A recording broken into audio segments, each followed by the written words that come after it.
From Germany's worst construction project and a nuclear power plant that provided a staggering 1 hour of electricity over its 20-year lifetime, to India's Twin Towers, which became the tallest buildings to ever voluntarily be demolished in the country.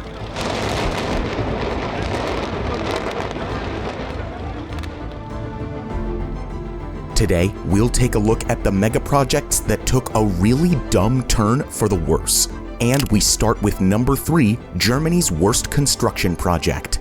Following the fall of the Berlin Wall and the subsequent German reunification in 1990, the city of Berlin found itself in an interesting situation. Having been previously divided, the city now had 3 old but pretty much still functioning airports located in what used to be separate parts of the city. In a plan to further unify and centralize Berlin, officials made plans to build a brand new, larger, and more modern central airport that would serve as the sole commercial airport for the entire city. With this, the existing Tegel, Tempelhof, and Schönefeld airports were set to be closed in order to consolidate all incoming commercial air travel towards the new central airport. It was decided that the new airport was to be owned and operated by Flughafen Berlin-Brandenburg, a company owned by the states of Berlin and Brandenburg, along with the German federal government. After much deliberation, the new Berlin-Brandenburg airport was set to be built just south of the old Schönefeld airport, and one of the old runways was to be reused for the new airport. After more than a decade of planning, construction on the airport finally began in September of 2006, with a planned opening on the 30th of October 2011. However, in 2010, the opening date was moved to the 3rd of June 2012, following small construction delays. By November of 2011, the new airport was looking pretty much ready for the grand opening the following year. There even was a simulation of the airport systems, which consisted of thousands of volunteers simulating check-in, security, boarding, and baggage procedures. By early 2012, much of the airport's retail outlets had already been leased as various shops and restaurants were preparing for the anticipated opening. Airlines have also started planning their flight schedules and had already sold tickets to make way for the airport's opening in June. A grand opening event was planned for the 3rd of June, which was to be televised live by German TV networks and to be attended by former German Chancellor Angela Merkel. Hundreds of extra staff had been hired for the occasion, and Lufthansa was even set to conduct a special flight at the airport to mark the first departure. Everything leading up to the new airport's opening in June was looking to be going as planned, until on the 8th of May, just a mere 26 days from the planned opening date, FBB announced that the airport's opening was to be delayed by another year, citing fire safety concerns and technical difficulties surrounding the terminal's systems for exhausting smoke. It was revealed that the airport system of fire switches, alarms, sprinklers, and exhausts were simply all over the place. During testing, some alarms were found to have not worked entirely, while others did work but in completely different parts of the airport's terminal. Funnily enough, despite the obvious lack of a proper fire prevention system and not wanting the airport's opening to be delayed any further, the project's manager had the very bold idea of hiring hundreds of fire spotters to stand around the terminal and act as a temporary replacement for the dysfunctional fire alarms. This was, of course, not up to the safe and usable standard for passengers, and so the opening was ultimately delayed once more. A bunch of other issues started to arise over the next few years as the airport's opening kept getting delayed further and further.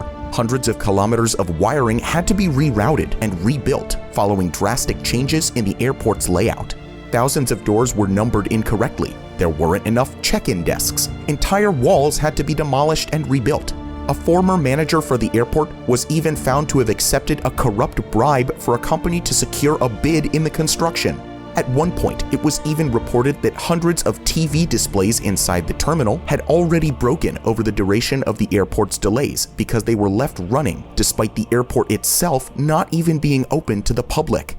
After a grand total of 10 different delays over a period of 14 years, the Berlin-Brandenburg airport finally opened to the public on the 31st of October 2020 during the height of the COVID-19 pandemic, which made it an extremely difficult opening month for the 14-year-old quote-unquote new airport.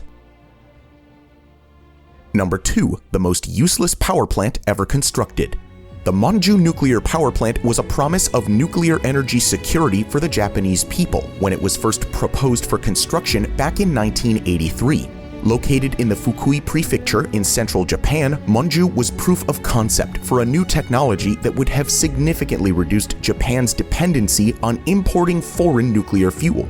The power plant was one of two prototype reactors designed to use spent fuel like plutonium from conventional nuclear reactors, thereby substantially reducing the country's nuclear waste and serving as a reliable source of power for the fast-growing Japanese economy. While the technology for these reactors was still in its infancy, the move to begin construction on the Monju power plant in the 80s seemed like a very good idea for Japan. With the plant's construction, Japan had the opportunity to further improve the technology and conduct real-world tests to prove its efficiency and safety to the Japanese people. Construction on the plant began in 1986 and continued to be smooth sailing until 1994, when the plant's nuclear reactor first reached criticality, which is the point in a nuclear chain reaction when it becomes self-sustaining.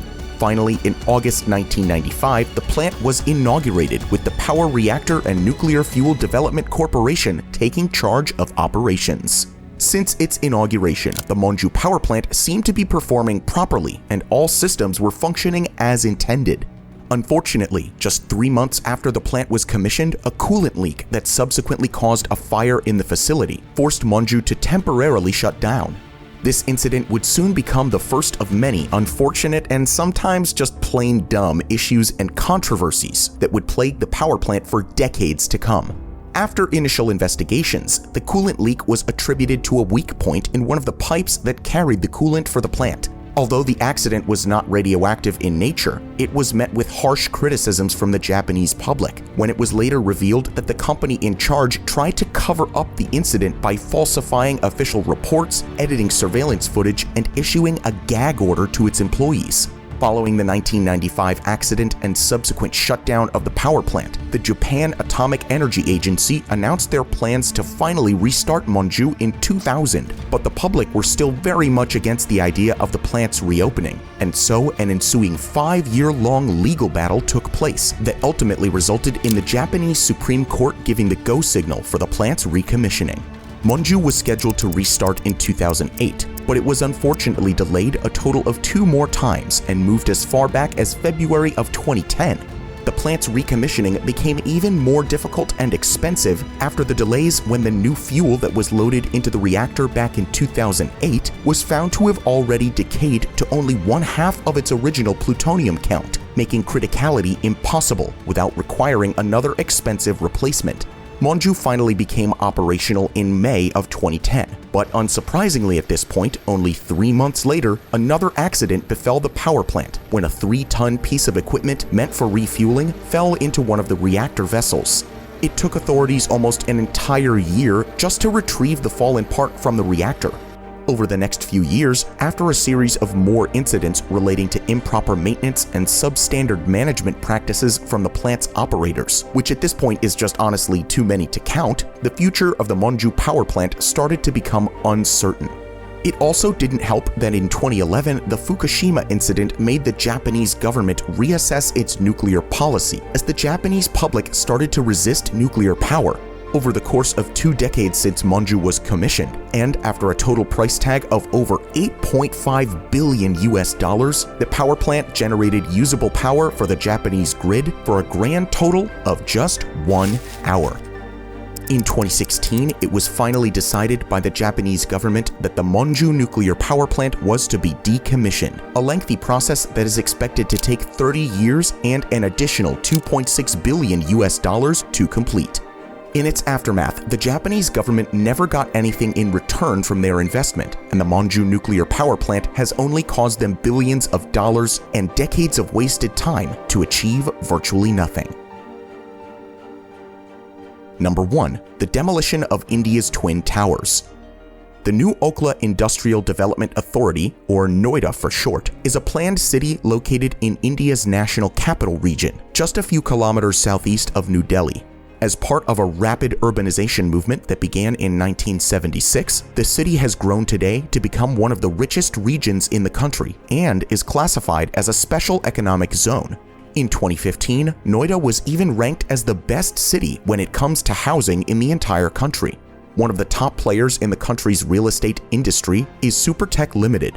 Their Noida Supertech Twin Towers, located in Sector 93A of the city, are a pair of residential high-rise buildings that were planned to be the centerpiece of Supertech's Emerald Court residential complex, a high-end residential development that features various amenities such as a clubhouse, gym, swimming pool, and even a jogging track. Individually, the towers were to be called the Apex and Seian Towers and would both stand as tall as 40 floors high. With such height, the Twin Towers would be the tallest buildings within the entire residential complex, overlooking both Noida and New Delhi from its top floors. The first set of residential buildings in the Emerald Court complex started construction back in 2005. The original plan was for Supertech to construct 14 9-story towers that would serve both residential and commercial purposes. But by 2009, when the smaller towers were already constructed and hundreds of residents have already moved in, the plan changed, unbeknownst to the residents. By this point, the new plan for the complex would now consist of 15 11-story buildings and 2 towers that would rise way beyond the rest of any other building in Emerald Court, the Apex and Seian Towers. 4 residents of the Emerald Court were first to notice how an area that was supposed to be the site of construction for a shopping complex and green area started to look suspiciously like the foundations for a residential high-rise. Emerald Court's residents were rightfully angered and furious by how they were given false promises of luxurious apartments with open-air views of the city's skyline. The High Court ruled in favor of the residents in 2014 and ordered the demolition of the towers over grounds of a violation of the National Building Code that required residential towers to be at least 16 meters apart compared to the tiny 9 meters that stood between the Twin Towers and a neighboring residential building. Supertech disputed the ruling and brought the legal battle up to India's Supreme Court. Finally, in August of 2021, after a lengthy back and forth and 9 years of tiring legal disputes, the Supreme Court upheld the ruling set forth by the Allahabad High Court back in 2014, and the demolition of the Noida Supertech Twin Towers was now set in stone. On the 28th of August 2022, after just a mere 10 seconds and around 3,700 kilograms of strategically placed explosives, the 100-meter towers containing around 850 flats quickly imploded upon itself in what is now the tallest structure ever to be voluntarily demolished in the country.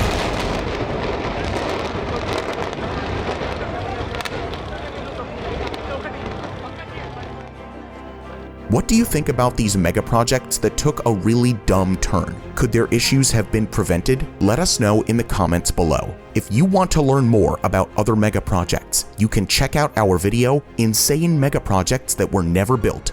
Thank you for watching, and we'll see you in the next video.